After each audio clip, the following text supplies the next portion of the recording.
I'd like to have a calm discussion on this topic. You think we can manage that?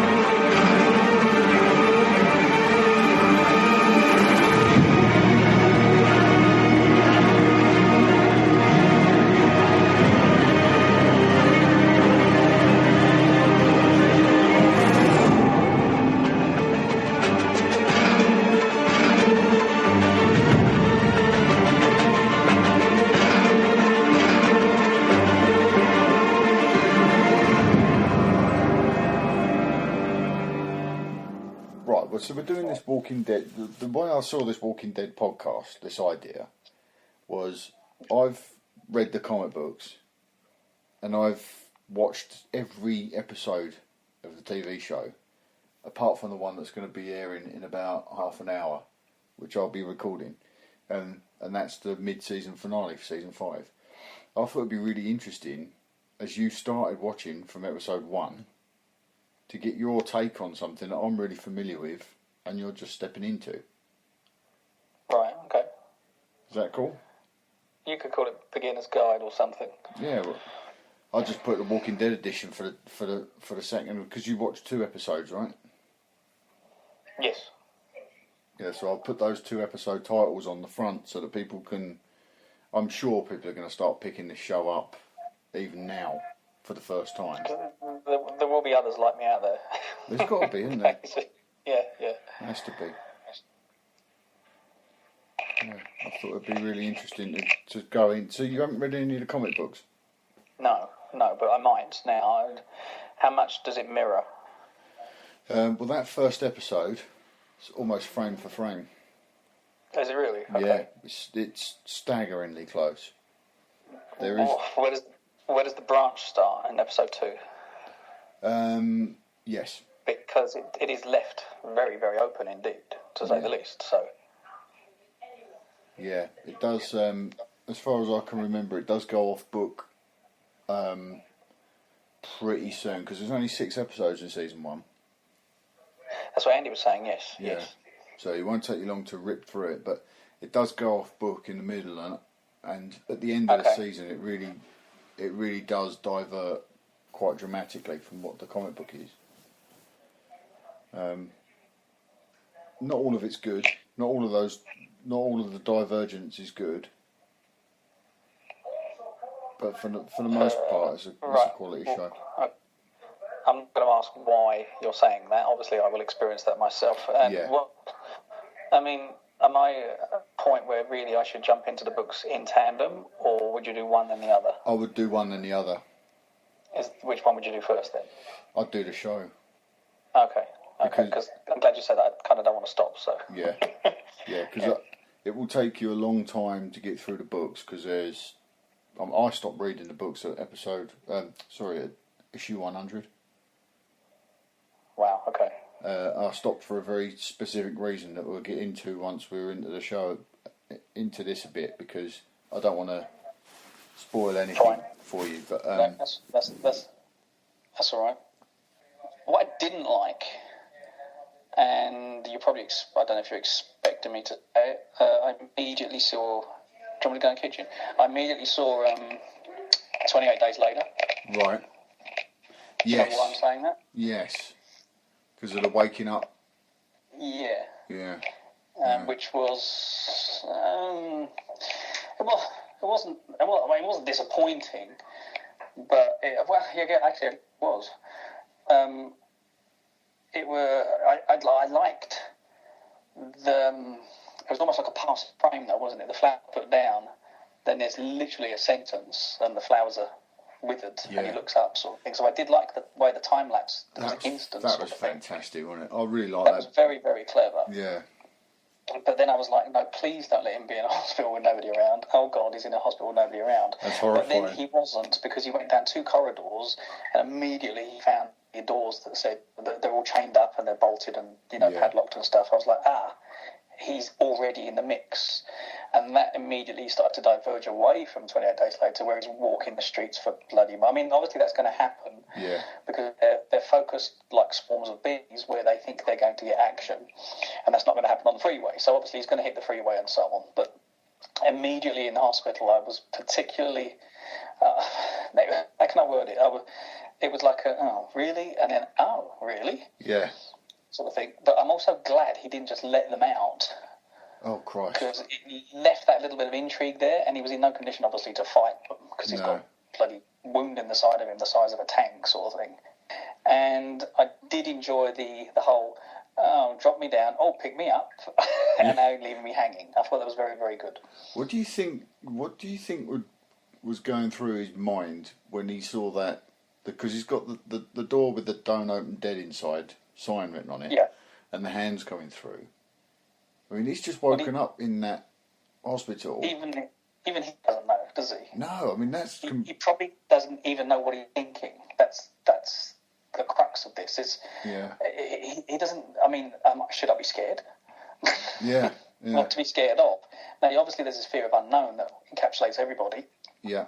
But he could kind of see what he didn't know to be afraid of. Yeah. So then you're simply in a spiral of confusion. I thought he dealt with it very, very well, actually. Yeah, he's a good actor. Andy, what is it? Andrew Lincoln. He's a really good actor. His voice is fairly cool for an East Londoner. I know, it's mad, isn't it? It's mad. Another Brit becomes chief guy number one in American. Yeah, because you got Lenny James in there as well. Who? Lenny James. He encounters him and his son, survivors. Okay. As Morgan. I also especially liked the hung out to dry element where he's completely out of gas and he goes to a house and the house is carnage, obviously. Yeah. But then all of a sudden, there's a horse. Sort of thing, which was later to become fodder, obviously. Yeah. But I thought it was, that's as far, it was Darabont's, this, to a degree, isn't it? It's a Marshall Darabont kind of situation, but I thought that was a kind of fun swipe, because he's got the guns on his back. I mean, a little bit Silverado. Yeah. You could almost hear as he's riding off. But I did genuinely adore that. I thought it was funny. And he's like, oh, easy, and the horse is like, that's true, but we're out of here, sort of thing. So I don't think it's a coincidence that he's based this where he has. He's given him a very sort of Old West feel, isn't he? The characters with their drawl and things like that. And it's almost got a trashy element now and again. Yeah. How can you describe it? They're not quite working class, because they probably are. Yeah. But in a situation now where that doesn't exist, and your natural survival instinct is it becomes a very earthy nature around you and so on. Yeah. I mean, it's not like you're going anymore for steak and fries and stuff, is it? No, that's scavenging for what's around.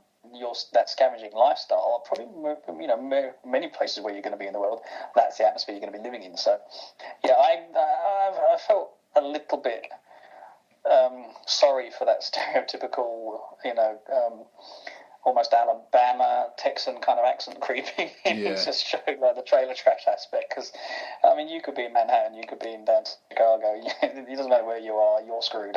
Yeah, exactly. And I think that might be an interesting thing for the show to explore at some point, is what's happened elsewhere, because it is it's very confined to an area. Even 5 years in, without spoiling too much for you, it's very much confined to that area. Well, we're confined with him, aren't we? Which, to be honest, is actually very good. Now, I know we go after the camp, and we know why we go after the camp. It's. I mean, obviously, to be discovered later, that's his next concern, or his only concern, frankly, beyond himself. Yeah. So that was a bit of a punch on the face. You see these people in the camp, the main camp sort of thing. Then you zoom back to the car, and he's got the visor down, and bloody hell, really, sort of thing. So knowing that his family are there, that was a good reveal. Very clever. It was also a very good edit, frankly.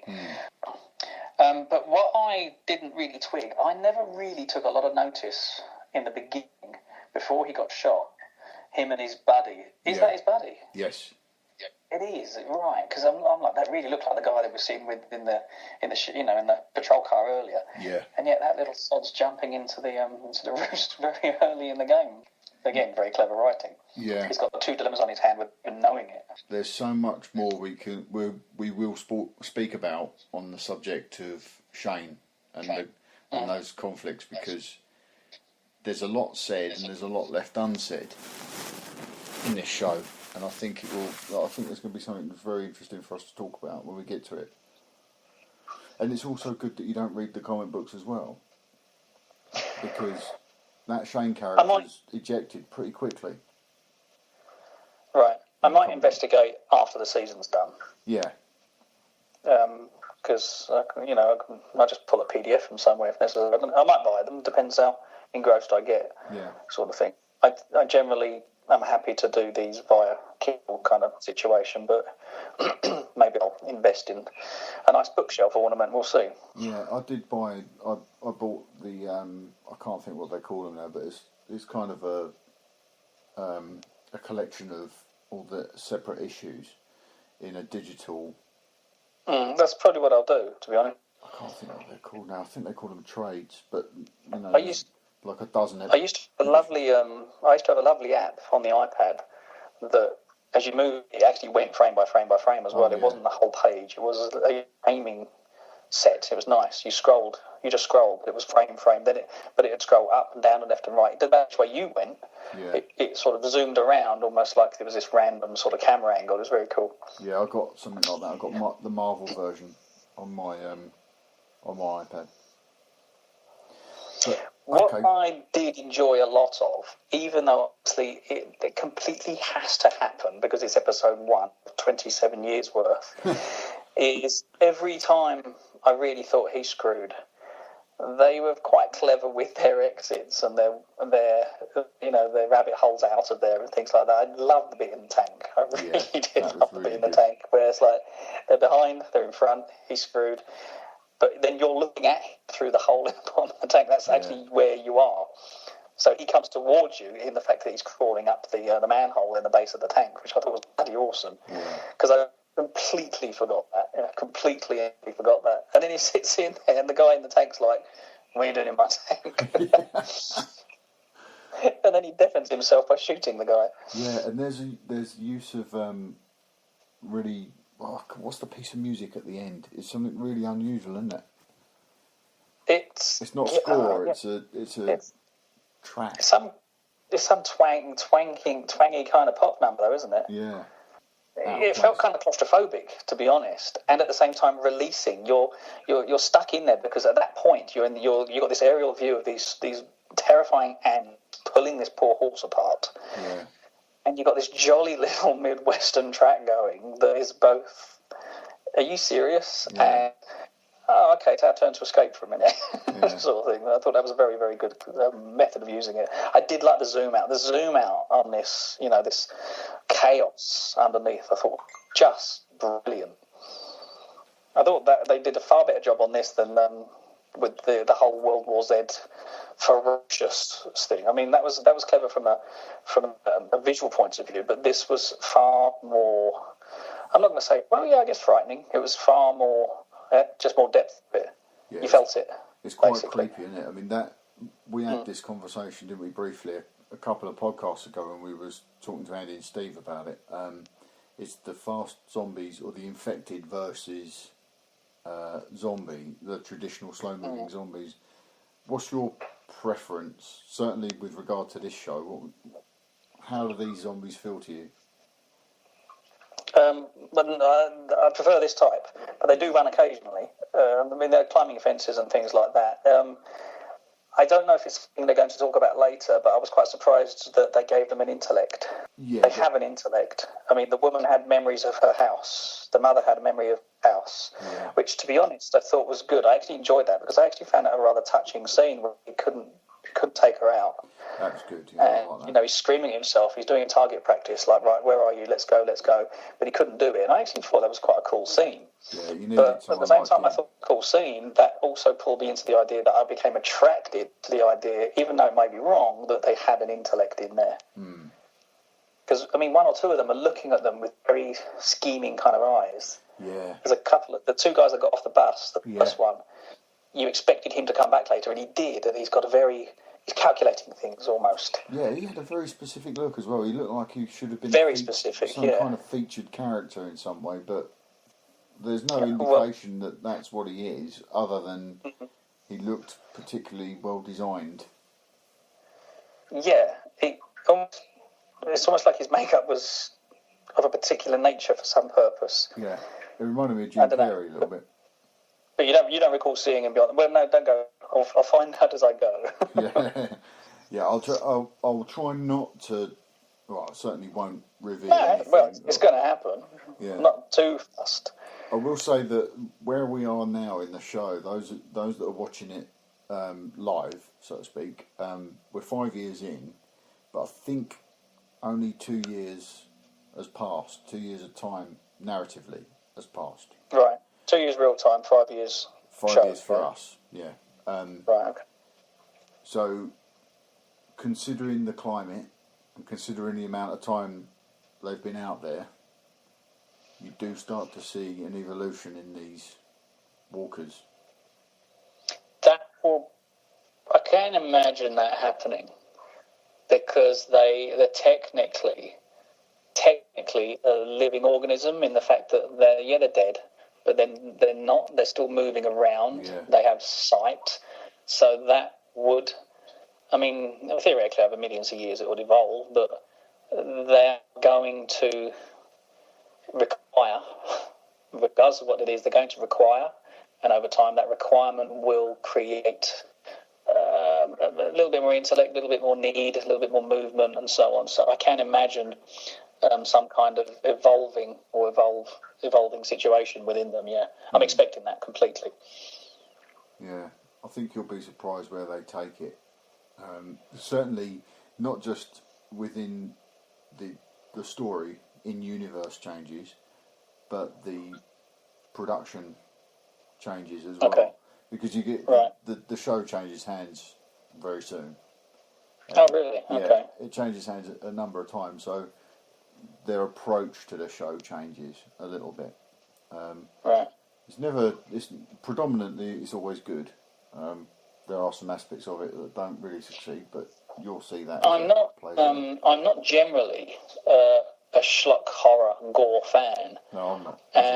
But I've been very surprised they're doing things that were quite shocking, obviously 20, 30 years ago, and would have been banned in some movies 20, 30 years ago. Yeah. But I am admiring the bravery, and I'm not enjoying the graphics of it, but I'm enjoying the idea that they're doing it.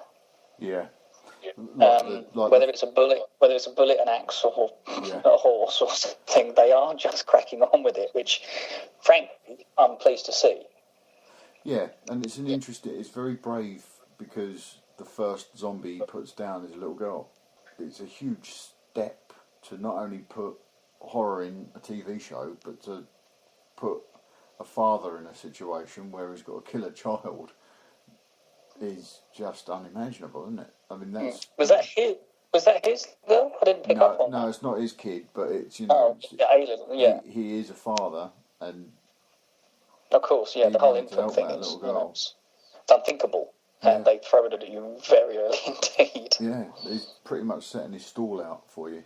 Yeah. It wasn't no accident that she was growling like a lion when she was running towards him. They had to put that element of this cannot happen in there. So if she was singing as she skipped towards him, he wouldn't have been able to do it. No, they've never got away with it, would they? Would have been an interesting scene. Yeah. Then, we hit episode 2, which I thought was that was a bit more chase and terror. But one thing I didn't like, I'm afraid to say, was Marc Rooker's. I don't know if it's a cameo. I doubt it's a cameo. I mean, there's a helicopter in there. I think he's going to get picked up eventually because they forgot the helicopter and left him on the roof. But his cocaine-ridden sort of attack.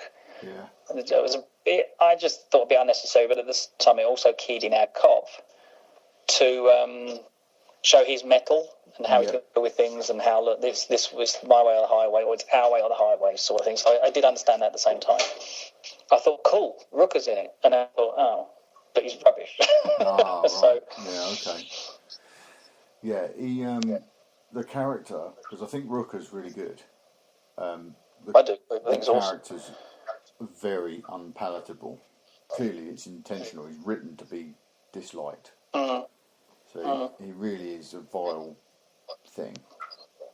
So Rooker does a good job in a way in that respect. He's handled some extremely vile characters in his time, hasn't he? Yeah. Whether it's Mississippi Burning or Henry Portrait, etc., he's really handled some characters in his time. You'll be interested to watch how that plays out, I would say. Yeah.